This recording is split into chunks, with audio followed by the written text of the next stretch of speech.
আগরতলা পৌর নিগমের বিশেষ সভা ডাকা হয়েছে। এই সভায় আমাদের মধ্যে উপস্থিত আছেন আমাদের আগরতলা পৌর নিগমের ডেপুটি মেয়র মনিকা দাস দত্ত মহোদয়া সহ আমাদের এমআইসি সদস্যগণ, জোনাল চেয়ারপারসনগণ এবং আমাদের আগরতলা মিউনিসিপ্যাল কর্পোরেশনের সম্মানীয় কমিশনার ডক্টর শৈলেশ যাদবী সহ বিভিন্ন আধিকারিকগণ এবং আমাদের মাননীয় কর্পোরেটরগণ সহ আমাদের দপ্তরে বিভিন্ন দপ্তরে আধিকারিকরা উপস্থিত আছেন।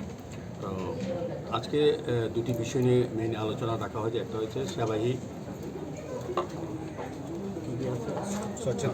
স্বচ্ছতাই সেবা, আর আছে আমাদের শারদ সম্মান, যেটা আগরতলা পৌর নিগমের পক্ষ থেকে আমরা বিগত কয়েক বছর ধরে খুব সুন্দরভাবে আমরা এটা অনুষ্ঠান করছি এবং আগরতলা শহরে যারা ভালো পুজো করেন আমাদের যে নিয়ম বা নির্দেশিকা মেনে পৌর নিগমের তাদেরকে পুরস্কৃত করা হয় বিভিন্ন ট্রফি এবং আর্থিকভাবে আমরা কিছু টাকাও দিই।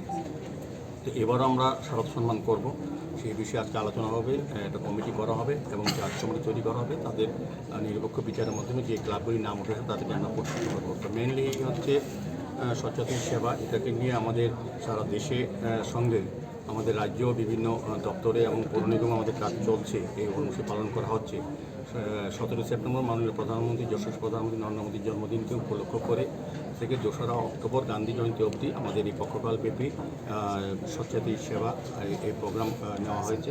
আমাদের ওয়ার্ডগুলিতেও বিভিন্নভাবে বিভিন্ন ওয়ার্ড এলাকায় স্বচ্ছ মিশন করা হচ্ছে এবং বিভিন্ন বাজার ওয়ার্ড সংলগ্ন বাজারগুলিতে বিভিন্ন বিদ্যালয়গুলিতে আমরা স্বচ্ছতার প্রোগ্রাম নিয়েছি।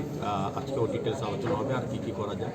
প্রতিটি ওয়ার্ডই আমরা 11টা ওয়ার্ডই এই প্রোগ্রাম আমরা নেব। সেই উদ্দেশ্যে আজকে সমস্ত কর্পোরেটরদের ডাকা হয়েছে, আধিকারিকরা আছেন, কমিশনার আছেন, অ্যাসিস্ট্যান্ট মিউনিসিপ্যাল কমিশন, সমস্ত জোনালের চেয়ারম্যানরা আছেন, এমএসি মেম্বার আছেন, তাদের সঙ্গে আলোচনা করে এই পক্ষকালব্যাপী যে প্রোগ্রাম আমাদের সেন্ট্রাল গভর্নমেন্টকে দেওয়া হয়েছে সারা রাজ্যের সঙ্গে আগরতলা পৌর নিগমের বিভিন্ন ওয়ার্ডে এটা কর্মসূচি পালন করা হবে। এটা মেনলি আজকের প্রথম এজেন্ডা। দ্বিতীয় বললাম শারদ সম্মান।